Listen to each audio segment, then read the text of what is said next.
समझते हो हम विष्णु की संतान? माला बन रहे हैं। विष्णु की माला होती है ना,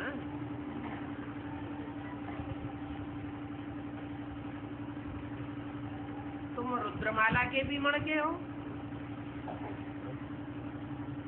क्योंकि जानते हो रुद्रमाला के मणके ही विजयमाला में बाद में शुरू हो जाते हैं। बाप कहते हैं रुद्रमाला के मणके तो हो, लेकिन विकार में जाना महापाप है।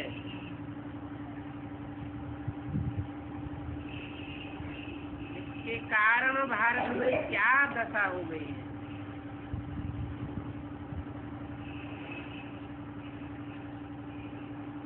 ये साधु संत आदि सभी भक्त मार्ग में,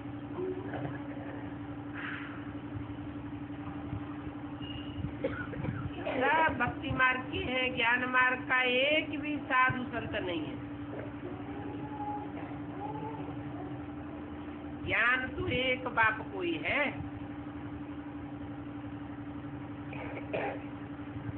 ज्ञान माना जानकारी, समझ है।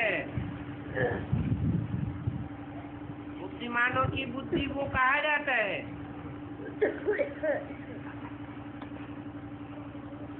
और वो गुरु लोग तो भक्ति के हैं। भक्ति माना ही दुर्गति। 2000 साल से भक्ति चलती चली आई है और दुनिया दुर्गति को पाती चली आई है। भक्ति में क्या करते हैं? उन गुरुओं के चरण धो करके पीते हैं।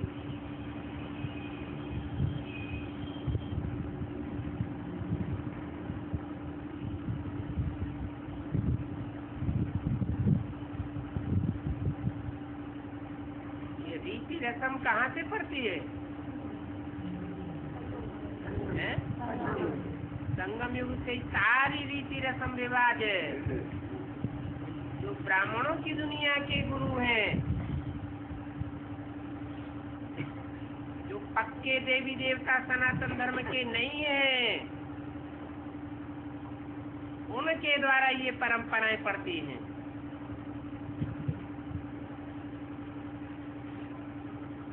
चरण बुद्धि रूपी कहे जाते हैं।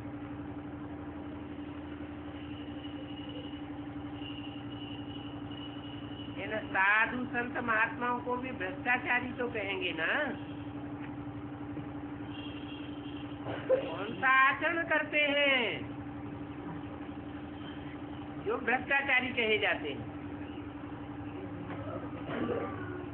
वो भी भ्रष्ट इंद्रियों का आचरण करते हैं। पैदाइश ही कोष से होती है।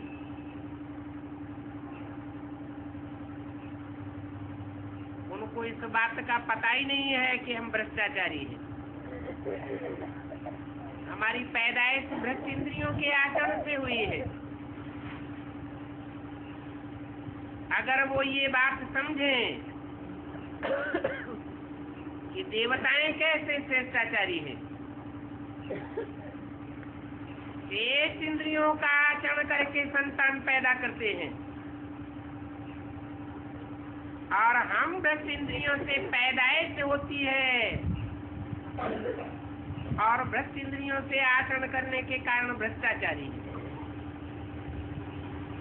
अगर ये बात समझ जाए तो रिवॉल्यूशन हो जाए, क्रांति हो जाए। अभी तो इन गुरुओं की बड़ी राजाई है।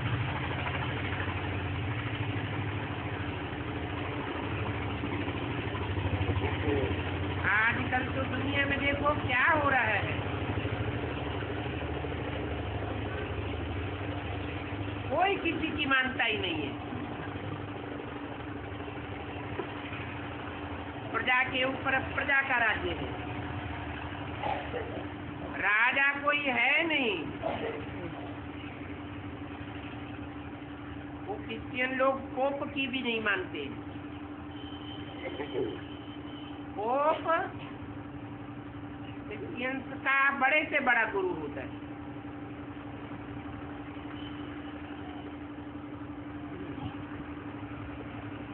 सब देशों में प्रजातंत्र राज्य है।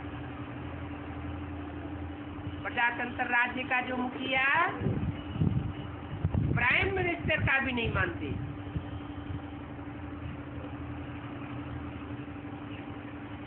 बिल्कुल पत्थर बुद्धि है।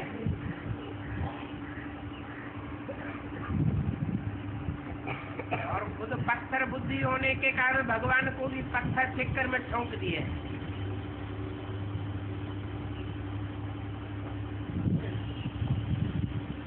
समझते हैं?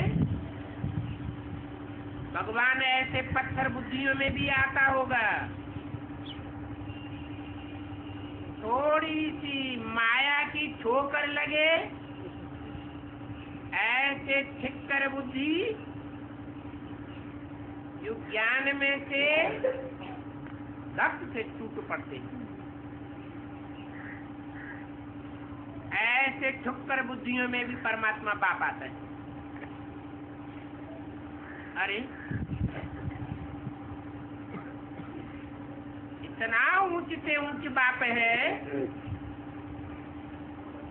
तो ऊंच से ऊंच निश्चय बुद्धि में प्रवेश करेगा या घड़ी घड़ी जिनको अनिश्चय बुद्धि होता रहता है, अविश्वास पैदा होता रहता है, उनमें प्रवेश करेगा?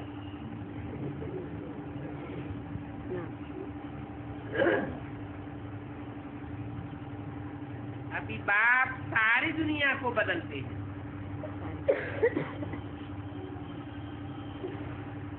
पत्थर बुद्धियों को पारस बनाते हैं।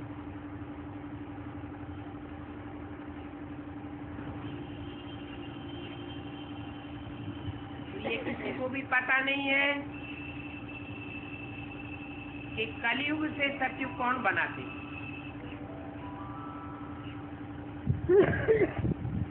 अगर जानते होते तो हर युग में भगवान को नहीं ठोक देते। कहते हैं कल्प कल्प भगवान आते हैं, हर युग में भगवान आते हैं। गीता में लिखा है संभवामि युगे युगे।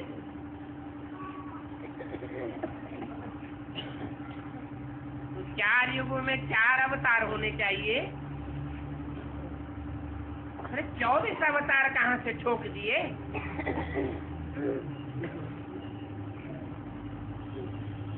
इससे साबित होता है कि कोई को पता ही नहीं है इस सत्य रूपी मकान की जब दुर्दशा हो जाती है, मकान एकदम तमो प्रधान पुराना हो जाता है, तभी इस सृष्टि का मालिक का आना होता है। और ये सृष्टि तमो प्रधान बनती ही कलयुग में। ऐसे तो शास्त्रों में भी लिखा हुआ है। इस सतयुग 16 कला संपूर्ण होता है, त्रेता 14 कला संपूर्ण होता है, द्वापर में 8 कलाएं रह जाती हैं और कलयुग कलाहीन होता है। परंतु पत्थर बुद्धि होने के कारण समझते नहीं है कि भगवान को किस युग में आकर के परिवर्तन करना होता है।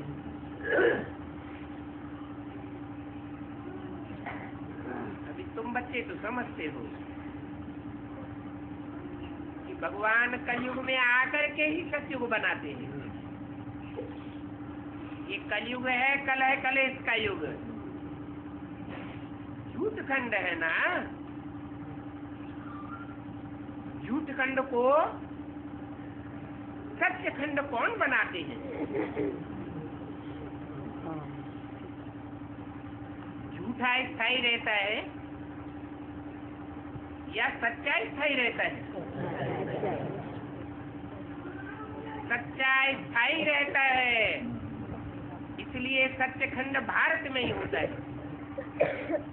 भारत ही अविनाशी खंड है। और जो भी दुनिया के खंड हैं, चाहे अमेरिका है, क्रिश्चियन खंड, अफ्रीका अरब देश है, इस्लामी धर्म खंड,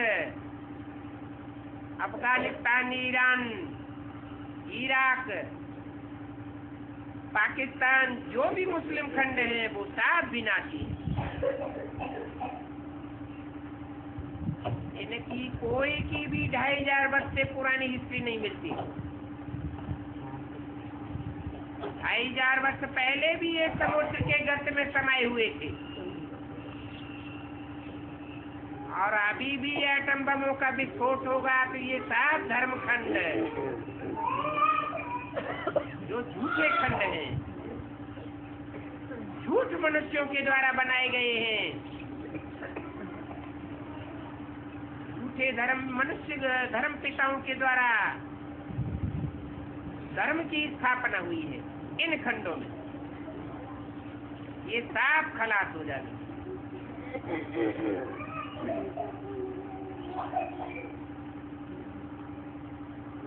मनुष्यों ने गीता में लिख भी दिया है,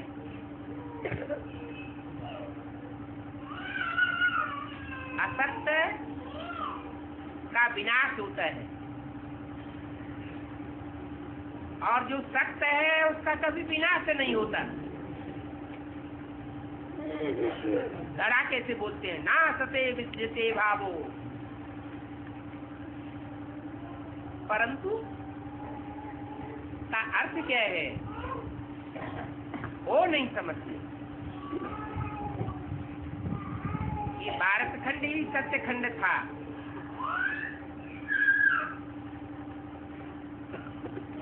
और 100% सत्य खंड,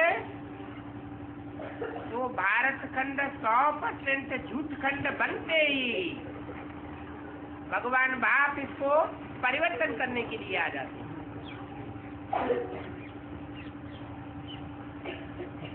तो अब तुमको अभी इन बातों का पता है तो महावीर बनना चाहिए।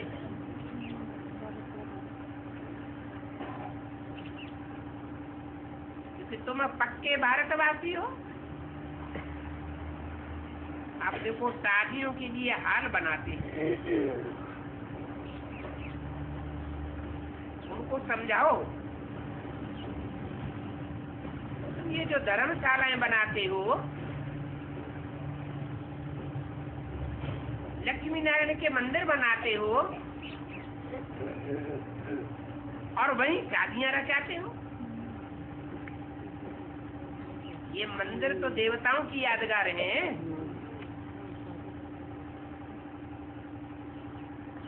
इन देवताओं की जो पूजा होती है, पूजा पवित्र की जाती है। जो आजकल के अपवित्र नेताएं हैं उनकी भी मूर्तियां बनती हैं, परंतु उनकी पूजा नहीं होती है। क्यों नहीं होती है? मूर्तियां तो वही पत्थर की है, परंतु देवात्माओं की मूर्तियों की पूजा क्यों होती है? क्योंकि उनमें पवित्रता थी। और ये पवित्रता उनमें कहाँ से आई? बाप की याद से उनमें पवित्रता आई। बाप है एवर प्योर, एवर प्योर की याद से देवात्माएं पवित्र बनी, तब उनकी पूजा होती है। और पवित्र बन करके मन बुद्धि से दुनिया में पवित्र वाइब्रेशन फैलाए। पवित्र वातावरण से, पवित्र वाइब्रेशन से दुनिया के 5 जड़ तत्व, पृथ्वी, जल, वायु, अग्नि, आकाश, जिनसे एक शरीर बनता है, वो पवित्र बन गए। उनकी दृष्टि पवित्र बनी। एवर प्योर को याद करने से उनकी दृष्टि पवित्र बनी।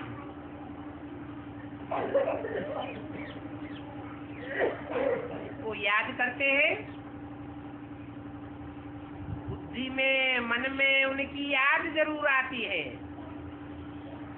आंखों से जिसको देखते हैं उसकी याद जरूर आती है।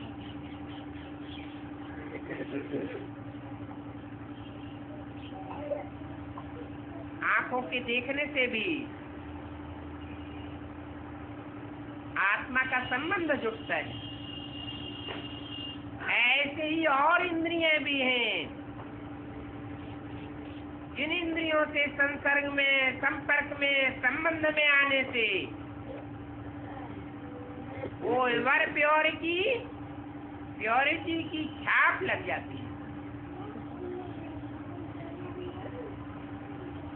तो समझाओ, कहाँ वो पवित्र देवताओं के मंदिर, और कहाँ तुम वहां जाकर के शादियां रचाते हो अपवित्र बनाने के लिए।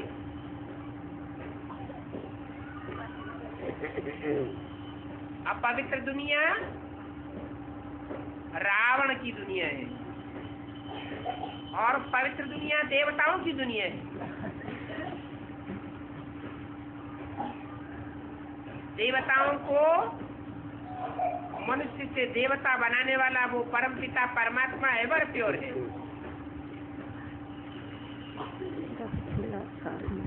तो ये देखो कैसा कंट्रास्ट। एक तरफ मंदिर में पूजा करते हैं और दूसरी तरफ वही शादियां रचाते हैं अपवित्र बनाने के लिए। बाप कहते हैं अभी ये कोष घर बंद करो,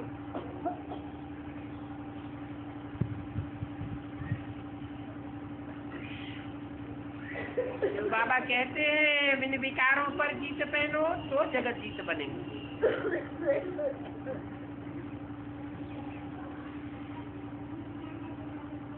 अगर विकारी बने रहे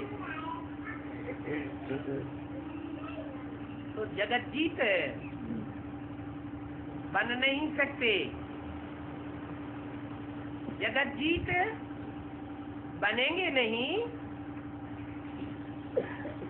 तो बाप के प्यारे बच्चे कैसे कहे जाएंगे।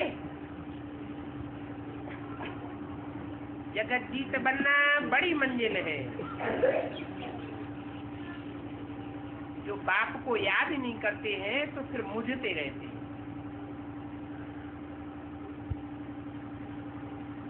बाबा को भूल जाते हैं। अरे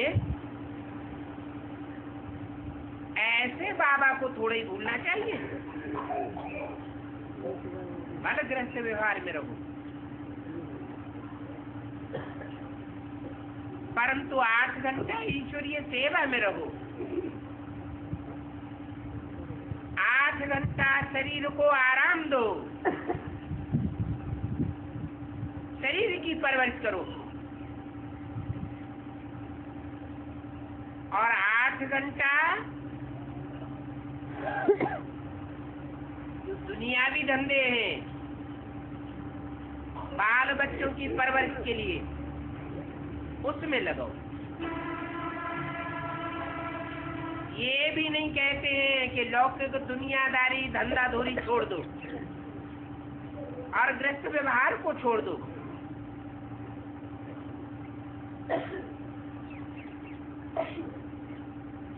सन्यासियों में चल एकदम छोड़ छाड़ के भाग पड़े हो।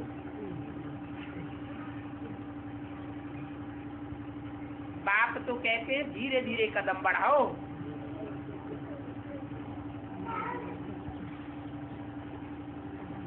ऐसे ऐसे तुम सहज पुरुषार्थ करेंगे तो कल्प कल्प के लिए सहज हो जाएगा।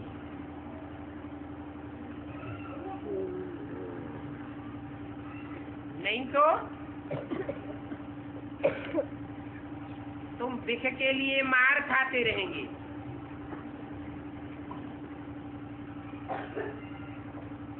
अभी आस्ते आस्ते हड्डियां नरम होती जाती हैं।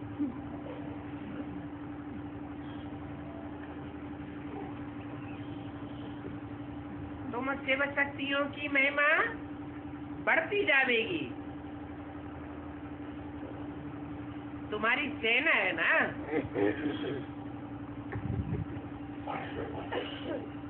शिव शक्तियों की बहुत बड़ी सेना हो जाएगी।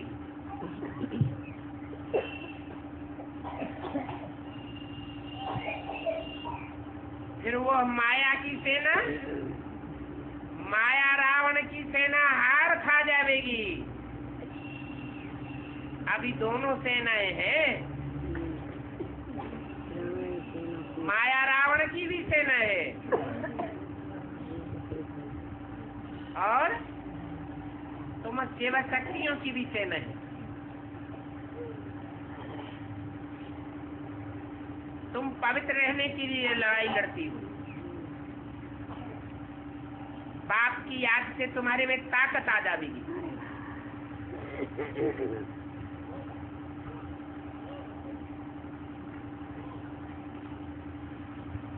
ये ताकत आ जाएगी। जो भी माया रावण की सेना के दुर्योधन दुशासन हैं, उनसे मुकाबला करने की ताकत आ जाएगी। बाप को कहते ही है सर्वशक्तिवान।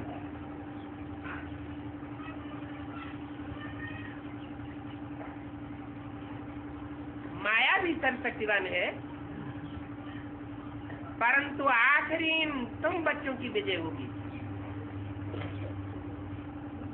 लोग समझते हैं कि भगवान सर्वशक्तिवान है तो कुछ भी कर सकते हैं।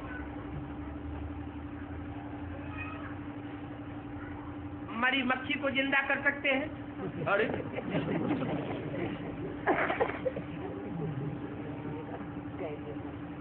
भगवान बाप ऐसी कोई बाजीगरी नहीं करता। प्रकृति के नियम के बरखिलाफ कोई कदम नहीं उठाता। बाप तो कहते हैं मैं तुमको रास्ता बताने आता हूँ, ये सीधा रास्ता है, पुरुषार्थ करने का सहज रास्ता है, निरंतर याद करने का ये सहज रास्ता है।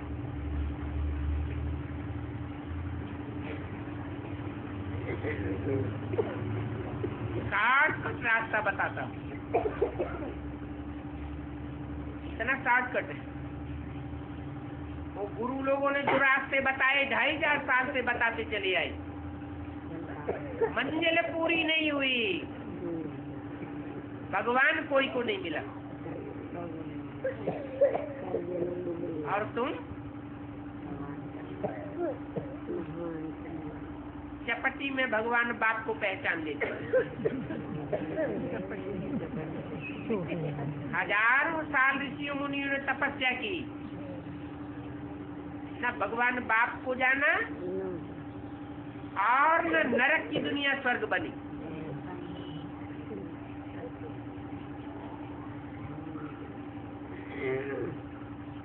और तुम तो थोड़े समय में ही, ज्यादा से ज्यादा कितने समय में, 100 साल के संगम युग में गारंटी से कहते हो कि हम नरक की दुनिया को श्रीमत पर स्वर्ग बनाएंगे। बाकी मैं ऐसे थोड़े ही कहता हूँ कि मुर्दे को जिंदा कर दूंगा। मुझे बुलाया है, मुर्दों को जिंदा करने के लिए बुलाया है।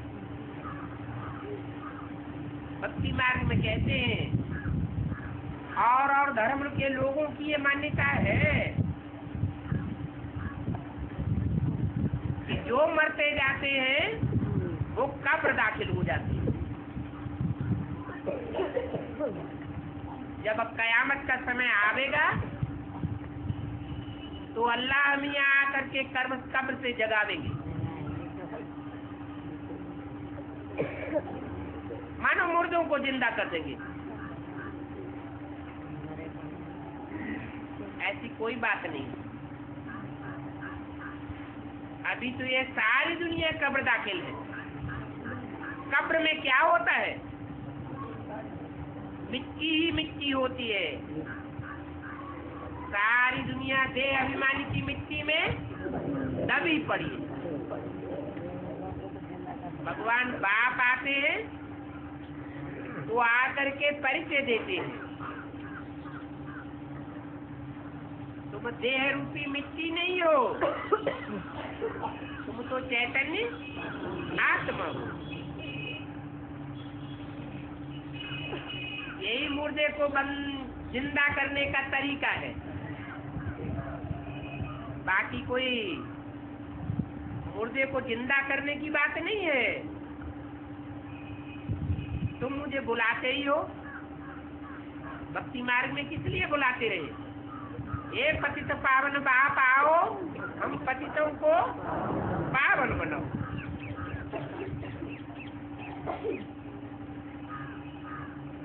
बाकी ऐसे भी नहीं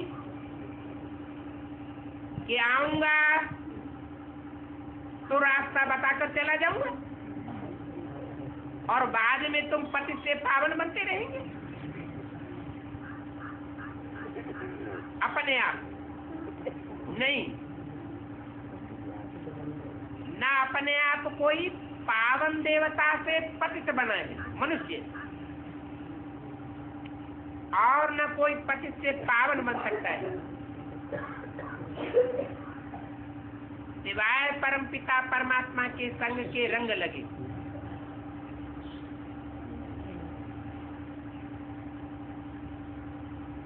बाप आते हैं, पहले अपनी पहचान देते हैं, ज्ञान देते हैं। ज्ञान के आधार पर, पहचान के आधार पर तुम बाप को याद करते हो।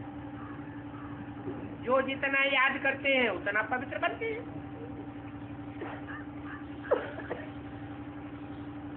इनकी बुद्धि में नहीं बैठता है, वो काम कटारी चलाने वाले बड़े कसाई हैं।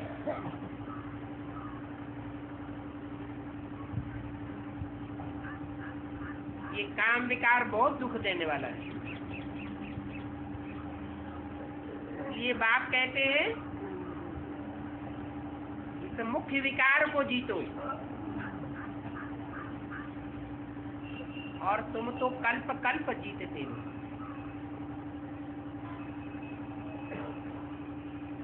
वो इस्लाम धर्म खंड के वासी, क्रिश्चियन धर्म खंड के वासी नहीं जीतते हैं,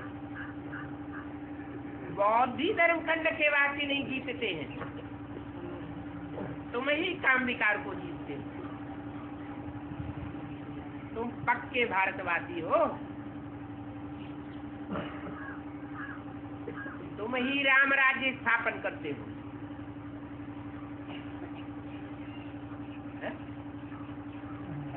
तुम ही राम राज्य स्थापन करते हो।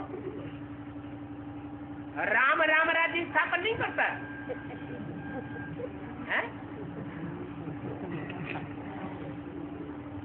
अरे राम भी अपने को राम तब समझता है जब निराकार राम उसमें प्रवेश करता है।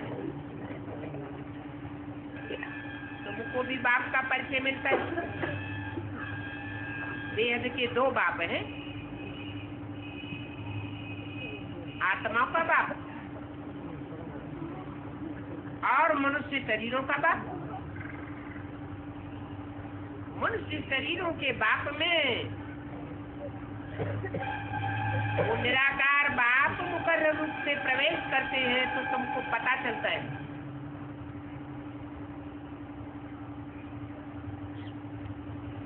ये राम बाप है और ये कृष्ण बच्चा है।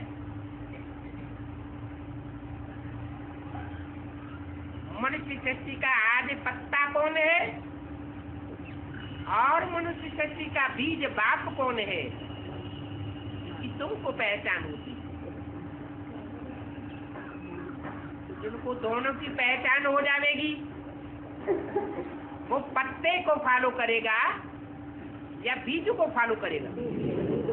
बीज को फॉलो करेगा। और मनुष्य गुरुओं ने भी गीता में लिखा हुआ है, हम बीज प्रद पिता, मैं मनुष्य सृष्टि का बीज डालने वाला पिता हूँ। तो तुमको भी पिता की पहचान होती है।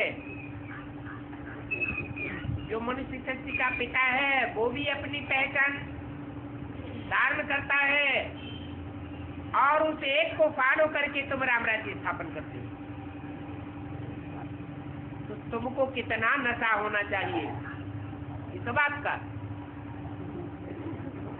कि दुनिया राम बाप को नहीं पहचान पाती और हम राम बाप को पहचान करके राम राज्य स्थापन करते हैं। नहीं तो भारत में स्वतंत्रता संग्राम चला, कितने वर्ष संग्राम करते रहे। गांधी जी को फॉलो किया, गांधी जी कहते थे राम राज्य लावेंगे, और ये राम राज्य के बदले क्या स्थापन हो गया? रावण राज्य स्थापन हो गया।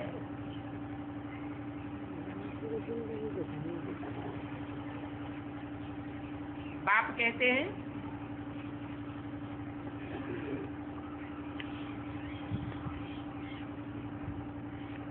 तुमको कितना नशा होना चाहिए। गाते भी हैं, संग तारे कुसंग बोरे, राम का संग तारे और रावण का संग बोरे। बोरे माना जो बोए देता है। रावण को अनेक सिर दिखाते हैं, एक को नहीं पहचाना तो अनेक गुरुओं के पीछे पड़ते हैं। एक एक रास्ता बताता है, दूसरा दूसरा रास्ता बताता है, तीसरा तीसरा रास्ता बताता है। टुंडे टुंडे मतिर भिन्ना हो जाती है।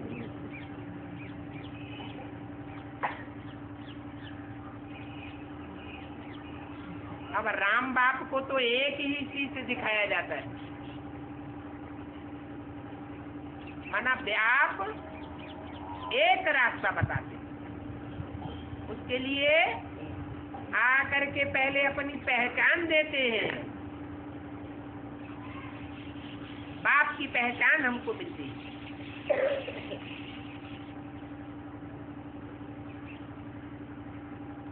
तो पता चलता है कि सत्य बाप एक ही है इस दुनिया में। कि यादगार में भक्ति मार्ग में सत्यनारायण की कथा गाई जाती है।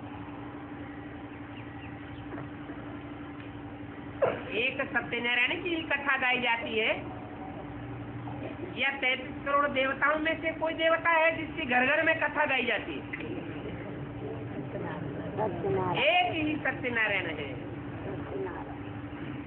नारायण के साथ रहने वाली सत्य लक्ष्मी की भी कथा नहीं, वो भी झूठी साबित हो जाती है। नंबरवार पुरुषार्थ अनुसार सारी दुनिया झूठी साबित होती है। कहते भी हैं गॉड इज ट्रुथ, भगवान ही सच्चा है और ट्रुथ इज गॉड, सच्चा ही भगवान है। जो 100% सच्चा है वही भगवान है। ऐसे सच्चे के साथ संग करने से तारे माने पार हो जाएंगे। कुसंग अर्थात झूठों का संग करने से इस विषय वैतरणी दुनिया कहो, विषय सागर कहो, डूब मरेगी। तो संग रावण का है, सत्संग राम बाप का है। राम बाप एक है और रावण अनेक सिर वाला है। और राम वो नहीं की सीता चोरी हो गई है? जिस राम की सीता चोरी हो गई वो हमारी रक्षा करेगा है? जरूर उसका पुरुषार्थ अधूरा होगा। कूला कला संपूर्ण नहीं बना होगा।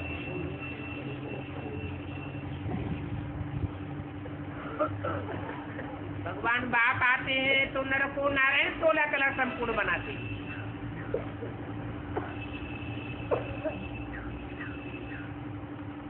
अब सीता चोरी हो गई वो तो भक्ति मार्ग की बात है, परंतु उन भक्ति मार्ग की बातों का फाउंडेशन कहाँ पड़ता है? संग निधि दुनिया में इन सब बातों का फाउंडेशन पड़ता है।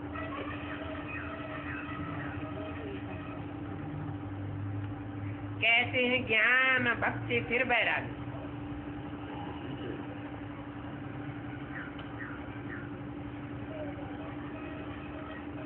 उल्टा नहीं कहते हैं वैराग भक्ति ज्ञान या भक्ति वैराग ज्ञान। क्या कहते हैं? ज्ञान भक्ति वैराग। क्यों? भगवान आते हैं तो ज्ञान सुनाते हैं। जिनकी बुद्धि में ज्ञान बैठता जाता है उनको भक्ति मार्ग की बातों से वैराग आता जाता है। अगर भक्ति मार्ग की बातों से कर्मकांडों से वैराग नहीं आता तो समझो उनकी बुद्धि में ज्ञान बैठे। और भक्ति से वैराग माना सारी पुरानी दुनिया से वैराग। इन आंखों से तुम जो भी देखते हो, ये आंखें विनाशी हैं या अविनाशी? विनाशी आंखों से तुम जो भी देखते हो सब का विनाश होने वाला है। जब बुद्धि में ये बात बैठ जाती है, 100 साल से पहले इस दुनिया के विनाश के सामान नहीं तैयार हुआ था। 70 साल पहले विनाश का सामान तैयार होने लगा। सबको पता चल गया कि दुनिया को ध्वंस करने वाला बारूद तैयार हो गया।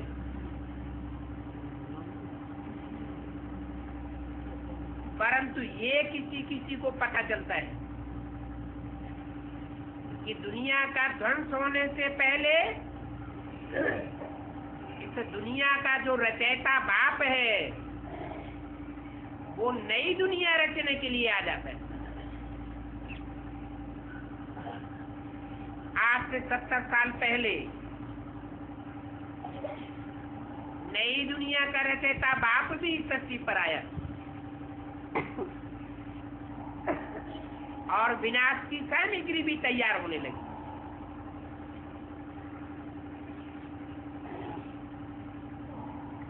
तो बुद्धि में बैठ जाना चाहिए। इन आंखों से जो भी हम देखते हैं माया का पाम्ब एंड शो है। थोड़े समय का नजारा है। ये ऊंची ऊंची महलमानियां अटारियां,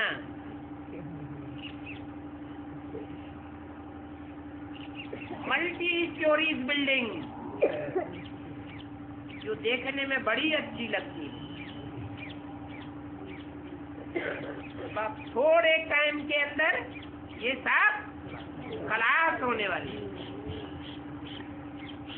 तो इन विनाशी आंखों से जो भी देखते हो वो सब खलास होने वाला है।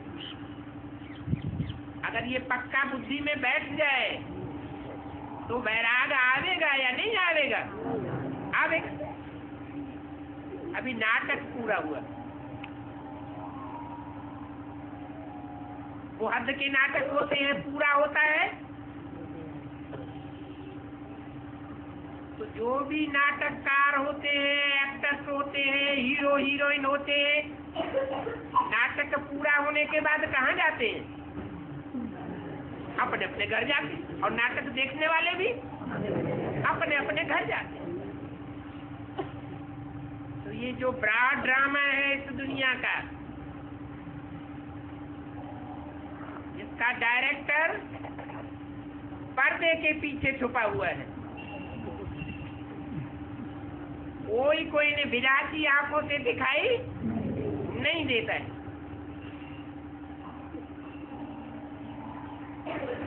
तो कोई आकर के बैठ जाए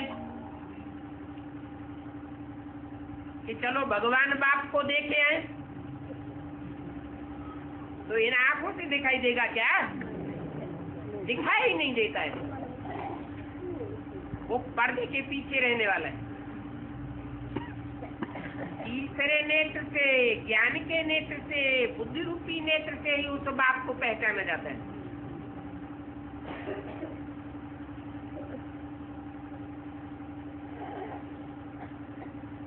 डायरेक्टर अब इस सृष्टि पर आया हुआ है।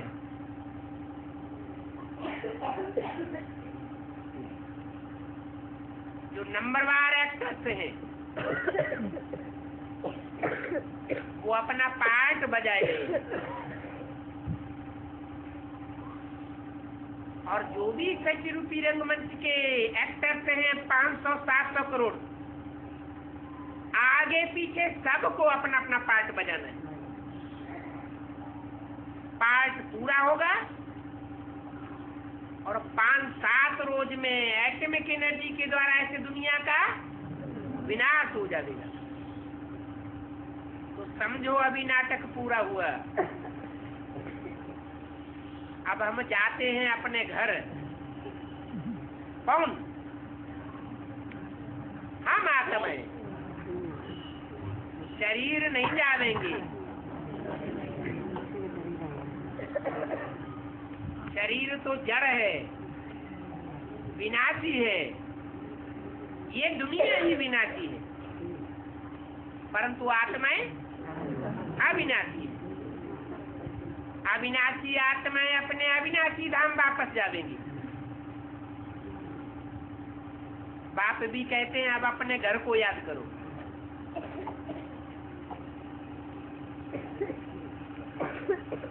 अभी ये पुराने कपड़े हो गए। कपड़े माना ये शरीर रूपी वस्त्र सब पुराने हो गए। मंदिरों में देवताओं के चित्र कितने सलोने बनाए जाते हैं। बड़ी बड़ी आंखें, कहते हैं कमल नयन, कमल मुख, कमल हस्त, कमल पाद। कमल फूल से उपमा देते हैं। सब फूलों में बड़ा फूल होता है कमल का फूल। इतना शोभनीक भी होता है, किंग फ्लावर कहा जाता है। इतना सुंदर तुम्हारा चोला था। अभी देखो कैसा पुराना शरीर हो गया। कोई का पेट बड़ा, कोई की आंखें अंदर घुसी हुई।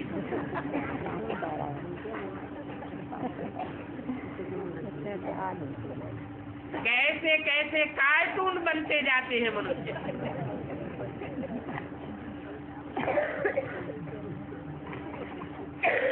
हम बच्चों को अंदर में आना चाहिए। हम ब्रह्मा कुमार कुमारियां अब अपने लिए स्वर्ग की स्थापना कर रहे हैं। कई की स्थापना कर रहे हैं? स्वर्ग की स्थापना कर रहे हैं। स्वर्ग का नाम लेने से ही मुंह में पानी आ जाना चाहिए। परंतु स्वर्ग कैसे बनता है? ये दुनिया नरक है या स्वर्ग है? नरक है। नरक की दुनिया में सब नारकीय कीड़े पतित ही होंगे या कोई पावन होगा? सब पतित।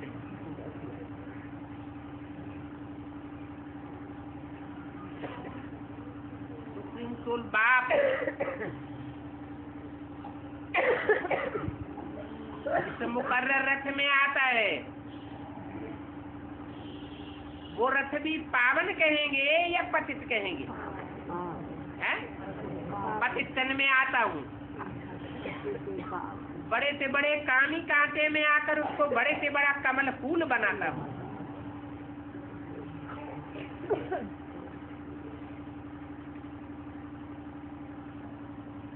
तो नरक की दुनिया में सब पतित है।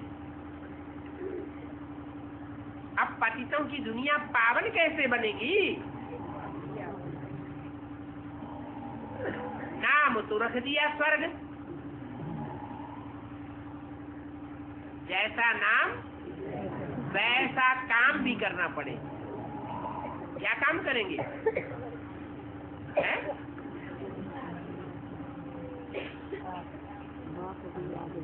काम करेंगे। क माने आत्मा और ग माने गया। कौन सी स्थिति में गया? आत्मिक स्थिति में गया तो स्वर्ग में गया। देवान को छोड़ना है और आत्माभिमानी होकर रहना है। तो हम अपने लिए कर रहे हैं, कोई दूसरे के लिए नहीं कर रहे हैं। जितना आत्मिक स्थिति में रहेंगे जन्म जन्मांतर सुखी रहेंगे। जितना यहाँ बाप के आने पर संगम युग में दूसरों को देवान दिखाएंगे ज्ञान लेने के बाद, उतना अपने लिए दुख की दुनिया रचेंगे या सुख की दुनिया बनेगी? दुख की दुनिया बनती जाएगी। अभी भगवान बाप आकर के रास्ता बताते हैं, कैसे आत्मा सुख की दुनिया में जाती है और कैसे दुख की दुनिया में जाती है।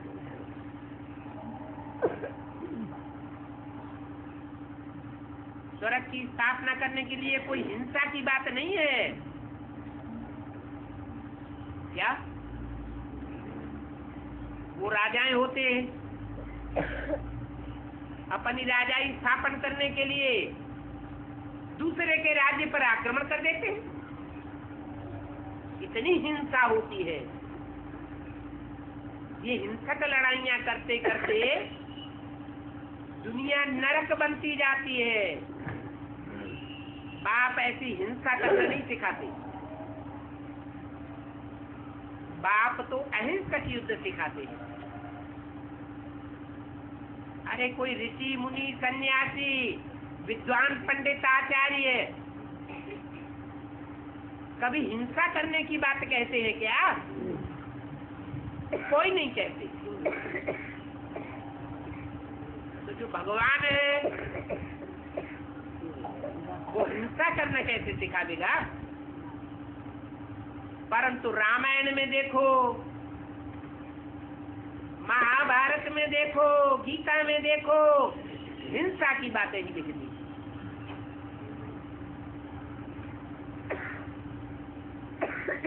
भगवान को भी हिंसक बनाई दिए। कहते सबके गले काटते, परंतु गला काटने का अर्थ क्या है वो जानते ही नहीं। गला काटना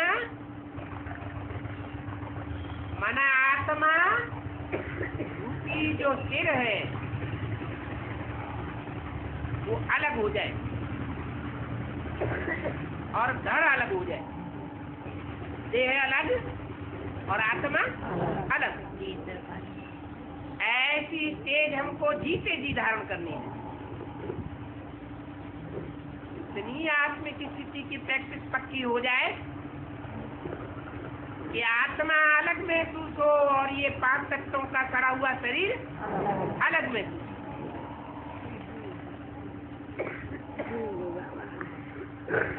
तो बाप अहिंसक युद्ध सिखाते हैं। देवताओं को कहा ही जाता है अहिंसा परमो धर्म। सर्वगुण संपन्न 16 कला संपूर्ण अहिंसक। उनके जीवन में हिंसा की कोई बात ही नहीं होती। इस दुनिया में तो देखो अबलाओं पर कितने अत्याचार होते हैं।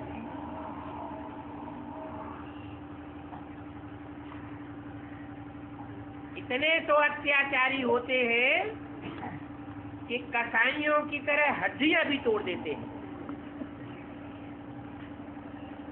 बाप समझाते हैं ये गोश्त खाना बंद करो, पावन बनने बगैर काब वापस नहीं जा सके। और ये भी पक्का है कि बाप आए हैं तो और धर्म पिताओं की तरह, विद्वान पंडिताचार्यों की तरह, ऋषि मुनियों की तरह गाल बजा करके नहीं चले जाते हैं।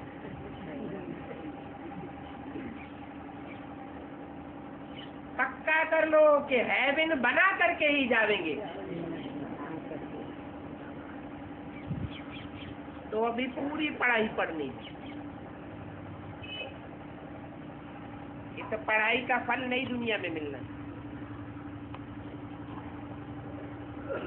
पहले तुम भी भक्त थे,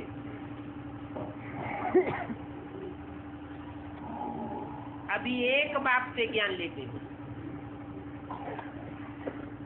कि जानते हो वो एक से आता है ज्ञान और अनेकों से आता है अज्ञान अर्थात भक्ति। अगर अभी भी अनेकों से ज्ञान लेते रहे, अनेकों से सुनते रहे, तो भक्ति कहेंगे या ज्ञान कहेंगे? भक्ति से दुर्गति हो जाएगी।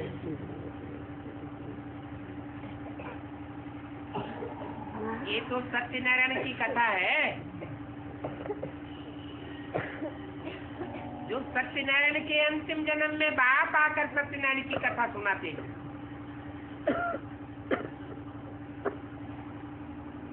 इसको तीसरी की कथा कहो, अर्थात तीसरा नेत्र खुलने की कथा कहो। तीसरा नेत्र किसको दिखाया जाता है?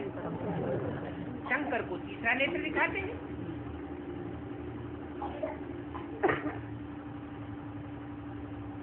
बाबा अभी तुम बच्चों को नंबरवार ज्ञान का तीसरा नेत्र दे रहे हैं। नंबरवार दे रहे हैं या कि बच्चे नंबरवार ज्ञान उठाए रहे हैं? नंबरवार उठाए रहे हैं।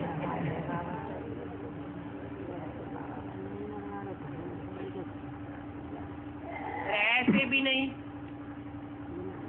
कि तीसरा नेत्र मिल गया बस।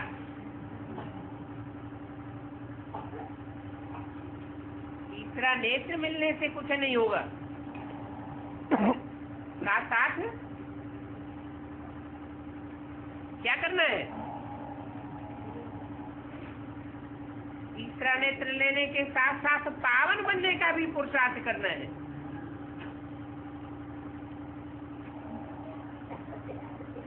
अगर पतित बन गए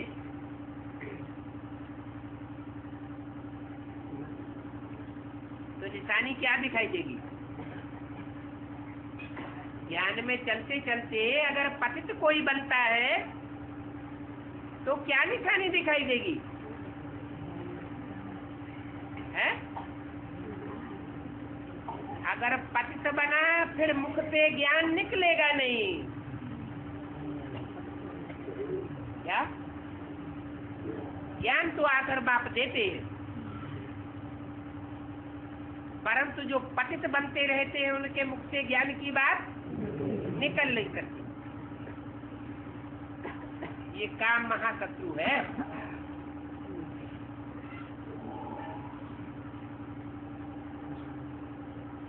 जो खुद देह अभिमानी में मरते रहते हैं। वो दूसरों को कैसे सिखावेंगे कि अपन को आत्मा समझो, देह न समझो, देह को न देखो। ये भी जानते हो कि तुम पवित्र ब्राह्मणों का झाड़ बढ़ता जाएगा। क्या?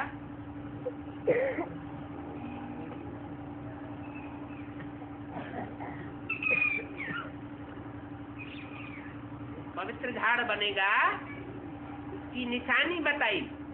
क्या? पवित्रता माने प्योरिटी। इस संगठन में प्योरिटी होगी तो यूनिटी बढ़ेगी, संख्या बढ़ती जाएगी क्योंकि प्योरिटी धारण की हुई। परंतु अगर इम्प्योरिटी आ गई तो संगठन का विनाश भी होता रहेगा। जैसे सन 74 के लिए घोषणा की 66 में कि 10 वर्ष में पुरानी दुनिया खलास होगी और नई दुनिया की स्थापना हो जाएगी। तो क्या बाहर की दुनिया के लिए बोला था? कहाँ के लिए बोला था? ब्राह्मणों की संगम की दुनिया के लिए ही बोला था कि 76 में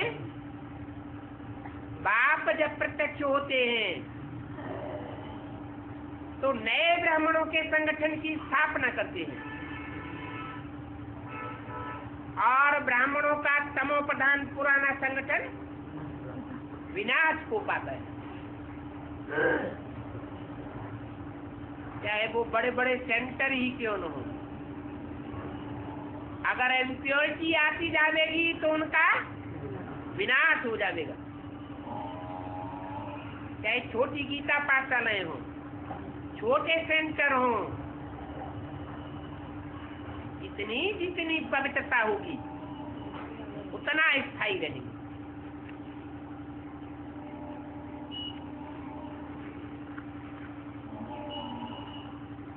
बाप कहते हैं काम महाशत्रु। तुम जानते हो कि अभी तुम फूलों का सैंपलिंग लगाए रहे हो।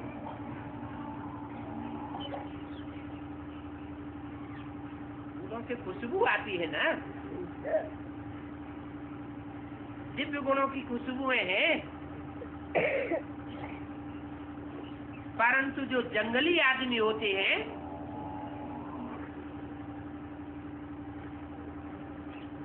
वो फिर जंगल का सैंपलिंग लगाते हैं, कांटों के जंगल बनाते रहते हैं। कैसे? यहाँ ब्राह्मणों की दुनिया में भी ऐसे हैं।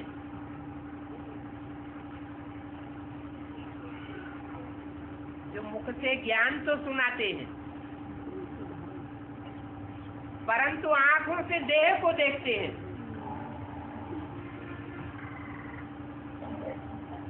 देह अभिमान के वाइब्रेशन छोड़ते हैं।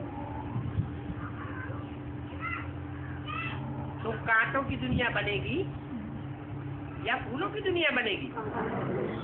कांटों की दुनिया बन जाएगी।